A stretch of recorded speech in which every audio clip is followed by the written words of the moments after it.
Saudara Presiden Joko Widodo menunjuk Menteri Dalam Negeri Tito Karnavian sebagai PLT Menko Polhukam. Tito akan mengisi posisi Menko Polhukam yang digantikan Mahfud MD. Penunjukan Tito Karnavian ini tertuang dalam keputusan Presiden nomor 20/P tahun 2024 yang diteken Jokowi pada hari ini. Dalam kepres yang sama, Jokowi resmi memberhentikan secara hormat Mahfud MD sebagai Menko Polhukam. Tito Karnavian akan menjabat sebagai PLT hingga Jokowi menunjuk Menko Polhukam definitif pengganti Mahfud. Paling lambat 2 tahun, berarti paling lambat datanya 15. Pengangkatan Bapak Tito Karnavian sebagai pelaksana tugas, wewenang dan tanggung jawab Menko Polhukam sampai dengan adanya Menko Polhukam definitif. Pertimbangan pemilihannya apa?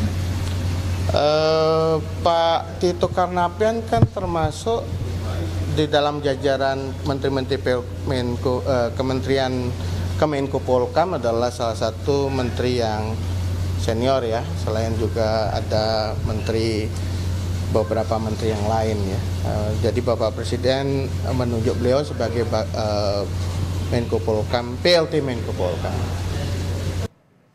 Menko Polhukam Mahfud MD atau mantan Menko Polhukam Mahfud MD berpesan kepada jajarannya untuk bekerja jujur, jangan culas dan harus netral. Hal ini disampaikan Mahfud saat pamit di kantor Kemenko Polhukam setelah mengajukan pengunduran diri sebagai Menko Polhukam kepada Presiden.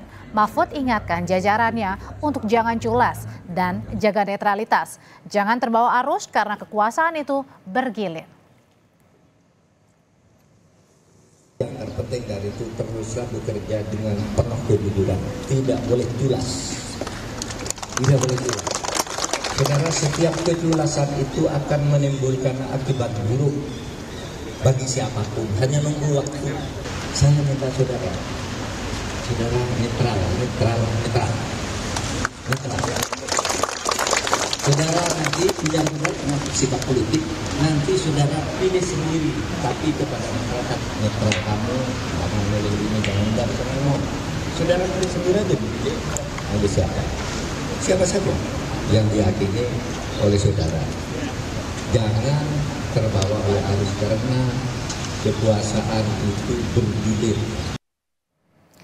Presiden Jokowi belum menentukan pengganti Mahfud MD sebagai Menko Polhukam tadi sebelum kemudian akhirnya ditunjuk Tito Karnavian sebagai PLT. Nah, namun Jokowi tadi menyebut kepres pengunduran diri Mahfud MD disiapkan hari ini.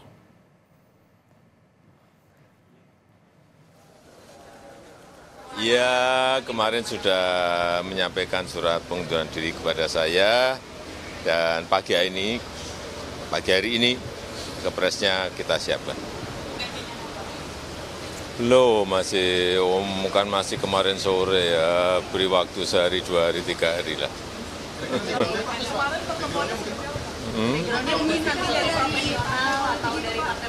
Belum, beri waktu sehari, 2 hari, 3 hari, kan baru kemarin sore. Pak, nanti akan PLT atau langsung definitif? Ya biasa saja. Akan interim atau definitif? Ya nanti dilihat. Sementara Menteri Investasi Bahlil Lahadalia membantah isu ketidaknyamanan di dalam kabinet Jokowi. Bahlil tegaskan sejumlah menteri masih melakukan rapat bersama Presiden, lalu berbeda pilihan politik seperti sejumlah menteri dari PDI Perjuangan. Bahlil juga membantah jika sejumlah menteri seperti Sri Mulyani akan mundur dari kabinet Jokowi. Hari ini Menteri Keuangan Sri Mulyani juga datang ke istana untuk rapat kerja bersama Presiden. Nggak hanya satu menteri, Pak. Pak Basuki ini kan diisukan juga agak goyang mau keluar gitu. Saya bingung ya, isunya kok terlalu mengada-ada. Tadi kami rapat santai-santai aja dengan Pak Arifin, dengan Pak Pram, kami rapat biasa-biasa aja. Kok rasa-rasanya orang di luar lebih tahu daripada kami di dalam ya. Hati-hati loh wartawan, jangan sampai mendapat informasi yang keliru ya. Berarti kalau ada yang bilang kayak ada ketidaknyamanan itu bohong. Lo, nyaman gimana? Tadi itu kita rapat Pak Pram, saya, Pak Arifin. Dua-duanya dari PDIP kan, sama Presiden. Kami bercanda gurau kok, santai-santai saja. Mungkin yang merasa tidak nyaman itu ada sesuatu. mohon berhenti menjadi menteri. Gitu ya, merasa lebih plong. Karena saya bisa lebih leluasa untuk. Presiden Joko Widodo membantah kabar yang menyebutkan situasi di Kabinet Indonesia Maju saat ini sudah tak nyaman pasca mundurnya Mahfud MD dari jabatan Menko Polhukam. Presiden menegaskan jika saat ini menterinya masih fokus bekerja menjalankan tugasnya. Jokowi bilang jika ada perbedaan pilihan politik di antara menterinya merupakan hak demokrasi. Kabinet biasa-biasa saja, nggak ada masalah. Biasa-biasa saja, nggak ada masalah. Yang kerja ya kerja, yang kunjungan ke daerah, saya pun juga sama. Dan rapat di Jakarta dan kunjungan ke daerah, kadang ada undangan seperti pagi hari ini, Kongres ke-16 GP Ansor. Berarti ada yang menyebut ketidaknyamanan itu nggak betul ya Pak? Apanya? Ada yang menyebut ada ketidaknyamanan di kabinet itu Pak? Biasa saja bahwa ada perbedaan pilihan, itu demokrasi. Sekretaris Jenderal PDIP Hasto Kristianto mengungkapkan, Cawapres nomor urut 3 Mahfud MD mundur dari kabinet, salah satunya karena fungsi-fungsi Menko Polhukam telah diambil alih oleh Presiden Joko Widodo. Mundurnya Prof. Mahfud juga sebagai bagian ketika fungsi-fungsi Polhukam sudah langsung ya diambil alih oleh Bapak Jokowi. Sehingga tentu saja kami mengharapkan ketika rakyat sudah menyampaikan sikap seperti itu, ada perubahan dan masih ada waktu bagi 13 hari ke depan untuk kita semua melakukan perubahan-perubahan dan mengedepankan kampanye yang menggembirakan. Isu keretakan di Kabinet Presiden Joko Widodo muncul karena Sekretaris Jenderal PDI Perjuangan Hasto Kristianto juga sempat mengungkapkan ada cerita dari Menteri soal suasana rapat Kabinet pemerintahan Presiden Jokowi yang kini terasa tidak nyaman.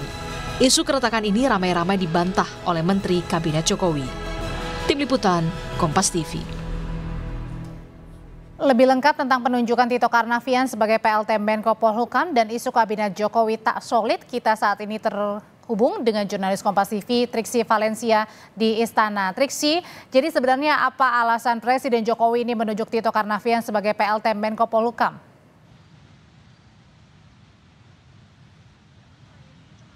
Ya Audrey, kalau mengutip tadi apa yang disampaikan oleh Ari Dwi Payana selaku staf khusus Presiden, memang ditegaskan adalah selain Tito Karnavian ini adalah senior, kemudian juga sudah memenuhi kualifikasi-kualifikasi yang juga sudah dipertimbangkan maupun juga diperhitungkan oleh Presiden Joko Widodo. Kalau misalnya tadi kami mengutip, tadi ada beberapa hal yang dijabarkan seperti misalnya dari posisinya Tito Karnavian yang juga sudah menduduki posisi Menteri Strategis yakni Menteri Dalam Negeri, kemudian juga dari kinerja-kinerjanya yang sudah mulai terlihat dan berjalan baik, seperti misalnya dari kinerja politik maupun juga di keamanan dan kerjasama melalui institusi maupun juga yang ada di dalam dan di luar pemerintah ini berjalan dengan baik. Sehingga itu kemudian yang menjadi pertimbangan, menjadi perhitungan dari Presiden Joko Widodo menetapkan dan juga mengangkat Tito Karnavian yakni Menteri Dalam Negeri sebagai PLT Mahfud MD, PLT Menko Polhukam menggantikan Mahfud MD maksud kami sampai nantinya ada Menko Polhukam definitif ataupun juga Menko Polhukam yang ditetapkan oleh Presiden Joko Widodo. Nah itu yang kemudian sudah diperhitungkan secara matang karena tadi ada beberapa hal yang kemudian kami soroti Audrey dan juga saudara seperti misalnya ketika Tito Karnavian ini menjabat sebagai Menteri Dalam Negeri yang kita tahu jabatannya ini sedang membawahi berbagai macam kepala daerah yang yakni adalah penjabat. Dan kita tahu ketika memang mengikut ada tugas baru sebagai Menko Polhukam yang saat ini juga berfokus kepada berlangsungnya pemilu baik dari keamanan maupun juga dari hal-hal strategis. Nah ini kemudian disoroti apakah akan nanti ada bentrok, apakah nanti akan ada konflik of interest dan juga kesulitan ketika Tito Karnavian sebagai Menteri Dalam Negeri yang membawahi penjabat ini mendapatkan tugas dari Menko Polhukam. Nah ini tadi ditegaskan oleh Ari Dwi Payana bahwa memang sudah ada perhitungan khusus dari Presiden Joko Widodo sehingga dipastikan dan diyakinkan tidak ada konflik of interest, tidak ada kepentingan-kepentingan yang kemudian akan terjadi ketika Tito Karnavian ini menjabat sebagai Menko Polhukam, karena memang juga akan ada staf-staf lain maupun juga akan ada support-support lain yang akan mendukung kinerja dari Tito Karnavian sebagai Menko Polhukam. Jadi tidak akan ada gangguan ataupun juga konflik interest ketika Tito Karnavian sebagai Mendagri dan juga mendapatkan jabatan baru ataupun juga tugas baru sebagai Menko Polhukam. Triksi, kemudian juga ini kan ada di tengah-tengah isu mundur menteri ya, kemarin Mahfud MD juga sudah mengundurkan diri, hari ini Presiden juga memanggil sejumlah menteri, termasuk diantaranya Menteri Keuangan Sri Mulyani ke Istana. Sebenarnya apa agenda pemanggilan Sri Mulyani ke Istana hari ini, Triksi? Ya, tadi juga disampaikan oleh Ari Dwi Payana, staf khusus Presiden, bahwa memang ini seperti rapat-rapat pada umumnya. Presiden Joko Widodo bisa memanggil menterinya untuk kemudian membahas hal-hal yang diperlukan, yakni seperti misalnya Sri Mulyani, yakni membahas tentang APBN 2024 yang juga sudah disahkan dan juga sudah berlangsung pada tahun ini. Untuk lebih lengkapnya, Audrey dan juga saudara, kita dengarkan kutipan wawancara Ari Dwi Payana, staf khusus Presiden berikut ini. Ini memang direncanakan, tadi pagi kan teman-teman banyak bertanya ke saya berkaitan dengan diundangnya Bu Sri Mulyani untuk menghadap Presiden pada siang hari ini. Oleh karena itu saya menjawab pertanyaan teman-teman, memang betul hari ini pukul 14.30 Bu Sri Mulyani akan diterima oleh Bapak Presiden untuk membicarakan hal-hal yang terkait dengan pelaksanaan APBN.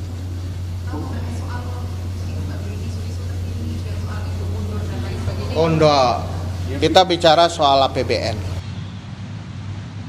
Isu mundurnya Sri Mulyani yang santer terdengar baik di kalangan istana maupun juga di luar kalangan istana, ini juga tadi sudah dijawab oleh Ari Dwi Payana bahwa tidak ada pembahasan terkait hal tersebut, termasuk juga tadi oleh Menteri Investasi yakni Bahlil yang mengatakan bahwa itu hanya isu belaka, kemudian juga baik di kondisi di dalam Kabinet Menteri Joko Widodo ini masih berjalan dengan baik, masih bekerja secara profesional, tidak ada kerenggangan. Tadi kami juga mengkonfirmasi kepada salah satu menteri non-partai yang juga masuk dalam Kabinet Indonesia Maju yang mengatakan bahwa tidak ada ketidaknyamanan maupun juga isu-isu goyang ataupun juga kerenggangan di dalam menteri ataupun juga di dalam Kabinet Joko Widodo. Jadi sampai saat ini semuanya berjalan sesuai dengan tugasnya masing-masing, mengerjakan pekerjaan yang memang sudah menjadi tupoksinya masing-masing sebagai menteri. Triksi Valencia melaporkan dari Istana Kepresidenan Jakarta. Terima kasih.